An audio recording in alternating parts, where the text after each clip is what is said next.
जय हिंद, नमस्कार दोस्तों। आज के इस वीडियो में हम बात करने वाले हैं सिंधु जल समझौते की। जो अभी हाल ही में पहलगाम आतंकी हमला हुआ है, उसके बाद सरकार ने जो एक्शन लिए हैं उसमें जो महत्वपूर्ण ये था कि सिंधु जल समझौते को हाल ही में स्थगित कर दिया गया है। रद्द करने की बात नहीं सामने आ रही, स्थगित करने की बात सामने आ रही है। क्या इससे तत्काल में कोई प्रभाव पड़ने वाला है, इसके बारे में डिटेल में बात करते हैं। चलिए, जिन लोगों को जानकारी नहीं बहुत ज़्यादा, थोड़ा सा बात करते हैं कि अभी हाल ही में पहलगाम में, जम्मू कश्मीर में जो वैली है वहाँ पर आतंकी हमला हुआ है, जिसमें भारत के नागरिक मिला करके कुल 26 लोग शहीद हो गए हैं इसमें। ठीक है, मतलब ऐसे निर्दोष लोग थे जो वहाँ से घूमने गए थे, छुट्टियाँ मनाने गए थे, उन पर आतंकवादियों ने धार पूछ पूछ करके वहाँ पे गोली चला दी है। अब यहाँ पर देख पाएंगे जो सरकार का जवाब है उसमें कुछ कुछ जो एक्शन लिए गए, यहाँ पर आप लोग देख पाएंगे कि पाक से जो सिंधु जल समझौता है वो रोक दिया गया है। ठीक है, पाकिस्तानियों का जो वीज़ा है वो कैंसिल कर दिया गया है। 48 आवर के अंदर, 48 घंटे के अंदर जो है भारत छोड़ने की कहा गया है। यहाँ पर देख पाएंगे ये है प्रमुख जो आज तक के न्यूज़ के चैनल की जो एक्शन है सरकार की तरफ से ये लिए गए हैं। भारत सरकार कोई भी ऐसा एक्शन नहीं लिया गया है कि जिससे लोगों को बहुत ज़्यादा संतुष्टि मिले, जैसे कि सर्जिकल स्ट्राइक, एयर स्ट्राइक, और उस प्रकार के कुछ एक्शन लिए भी गए होंगे तो मीडिया में भी सामने नहीं आएंगे आप लोग के सामने। ये वो एक्शन लिए गए हैं जो भारत सरकार मीडिया को और दुनिया को तुरंत ही बता सकती है।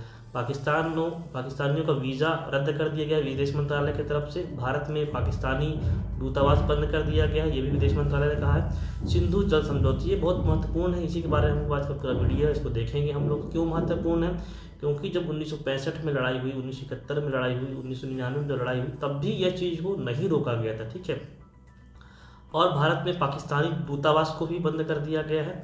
एक हफ्ते में पाकिस्तानी राजनयिक जो है, ठीक है, वो दिल्ली छोड़ देंगे और अटारी बॉर्डर, जहाँ से चेक पोस्ट, जहाँ से लोग आते हैं जाते हैं, जो व्यापार होता है, उसको भी बंद किया गया है। ठीक है, ये जो एक्शन है ये वो एक्शन है जो गवर्नमेंट पूरे वर्ल्ड को और अपने नागरिकों को बता सकती है। ठीक है, ये लिया गया। तो हम लोग बात करते हैं जो सिंधु जल समझौता जिसको सबसे महत्वपूर्ण देखा जा रहा है, यह क्या है। बहुत सारे लोग इसको समझ नहीं पा रहे हैं और क्या तत्काल प्रभाव में कुछ प्रभाव पड़ने वाला है पाकिस्तान के ऊपर, क्योंकि पाकिस्तान को ही जोड़ा जाता है। जितने भी आतंकी हमले होते हैं भारत में और वर्ल्ड में भी बहुत सारे जो हमले होते हैं, पाकिस्तान ही को ही इसको दोषी ठहरा जाता है। तो सिंधु जल संधि की हम लोग बात करें या वाटर ट्रीटी की बात करें तो देखेंगे नदियों के जल के वितरण के लिए था। ठीक है, सिंधु जल समझौता क्या है? नदियों का जो पानी है वो कैसे वितरित किया जाएगा भारत और पाकिस्तान के बीच में, इसको लेकर के जो समझौता है उसे हम लोग सिंधु जल समझौता कहते हैं। अब इसमें हुआ क्या था? संधि में विश्व बैंक ने मध्यस्थता की थी। ठीक है, संधि करवाने वाला कौन था बीच में?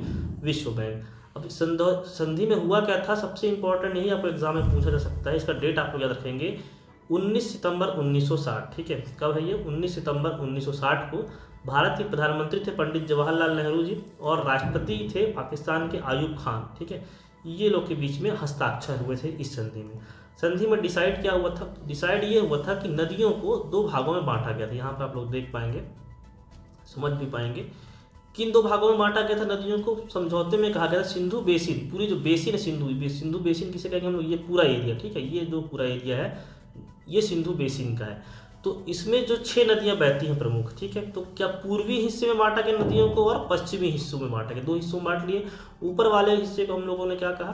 ठीक है, पश्चिमी हिस्सा कहा इसको, और नीचे वाले को हम लोग कहते हैं पूर्वी हिस्सा। इस हिस्से में इसको बांट लिया गया। अब बांटने के बाद क्या हुआ?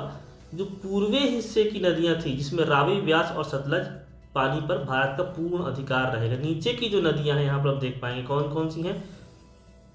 रावी, व्यास और सतलज। ठीक है, यहाँ से ये रावी दिख रही है आपको, ये वाली नीचे जो रावी है, ये व्यास है, और ये नीचे सतलज। ये 3 जो नदियाँ हैं इसमें भारत को पूर्ण एकाधिकार दिया गया कि इसमें भारत जितना चाहे उतने पानी का उपयोग कर सकता है। और जो मेजर जो बड़ी नदियाँ हैं, ऊपर की नदियों को पाकिस्तान, पश्चिमी हिस्से की नदियाँ सिंधु, झेलम और चिनाब जो थी उसका 20% पानी ही भारत रोक सकता है। हालांकि जो भारत है वो 20% पानी भी इस पर नहीं रोकता है। कौन कौन सी नदियाँ? जो ऊपर से ये सिंधु नदी है जो कि चाइना से निकलती है और पूरा लद्दाख होते हुए निकल जाती है पाकिस्तान में। ठीक है, और झेलम जो है उसकी सहायक नदी, और चिनाब, ये 3 नदियों का जो एक्सेस है पानी का वो पाकिस्तान को दिया गया था इस ट्रीटी के अनुसार। कब दिया गया था? 1960 में। और 1960 से इतने आतंकवादी हमले हुए, इतने भारत और पाकिस्तान के बीच में वॉर हुई, लेकिन इस ट्रीटी को कभी भी टस का मस नहीं किया, कभी इसकी कोई बात नहीं है। लेकिन अब इसके ऊपर बात है। क्यों? क्योंकि नॉर्मल सिविलियंस को यहाँ पे मारा गया है। तो अगर हम लोग बात करें कि पाकिस्तान की जनता की इसमें क्या गलती है, उनको पानी से क्यों रोका जा रहा है, तो भारत की भी जनता की यहाँ पे कोई गलती नहीं थी। जो वहाँ घूमने गए थे, अपना हनीमून मनाने गए थे, अपने बच्चों के साथ वेकेशन मनाने गए थे, उन पर आतंकवादी हमला हुआ है। धर्म पूछ कर वहाँ पे लोगों को मारा गया है। ठीक है, तो ये जो ट्रिटी है आपको समझ में आ गई होगी। पूरा ऊपर का पानी जो है 3 प्रमुख नदियों का, बड़ी नदियों का 80% जो वाटर है वो पाकिस्तान को इस ट्रिटी में साइन हुआ था। और इसी कारण आज तक हम लोगों ने सिंधु, झेलम और चिनाब में कोई बड़े मेजर जो प्रोजेक्ट है वो नहीं चला पाए हैं। कोई पानी पे रोकने की वहाँ पे कोई व्यवस्था नहीं की गई है। ठीक है, तो अब देखते हैं कि इससे प्रभाव क्या होगा। इससे तत्काल प्रभाव में अभी कोई भी प्रभाव नहीं पड़ने वाला है। यहाँ पर आप लोग देख पाएंगे जो पाकिस्तान का मैप है, ये ऊपर जो है ये इंडिया का ही पोर्शन है। अगर हम लोग कहें तो गिलगित बाल्टिस्तान इसमें आता है। ठीक है, ये वाला जो पोर्शन है ये पेशावर वाला पोर्शन है। ठीक है, ये पंजाब वाला पोर्शन है। ठीक है, ये सिंध प्रांत है और ये बलूचिस्तान वाला प्रांत है। ठीक है, पाकिस्तान का ही नक्शा है। तो ऊपर में पाकिस्तान में नहरों का जाल है एक प्रकार से। ठीक है, सिंधु के लिए पानी यहाँ से आता है, यहाँ से इस प्रकार से जो मेजर जो पाकिस्तान का जो एरिया है, जो उपजाऊ क्षेत्र है, वो ये वाला एरिया है जहाँ पे जो 6 नदियाँ वहाँ के पानी से यहाँ बहुत बड़ी मात्रा में यहाँ पे सिंचाई होती है। तो ये एरिया जो है वो पानी से ब्लॉक होगा। कब ब्लॉक होगा वो आने वाले सालों में पता चलेगा, क्योंकि सिर्फ बोल देने से सिंधु जल समझौता को हम लोग स्थगित कर दे रहे हैं, पानी नहीं रुकने वाला। अब हाथ से जाके वहाँ पानी नहीं रुकते, आपको वहाँ पे प्रोजेक्ट बनाने पड़ेंगे, डैम बनाने पड़ेंगे, तभी आप पानी रोक पाएंगे। वहाँ से नहरें निकालनी पड़ेंगी ताकि पानी डाइवर्ट हो सके वहाँ पे।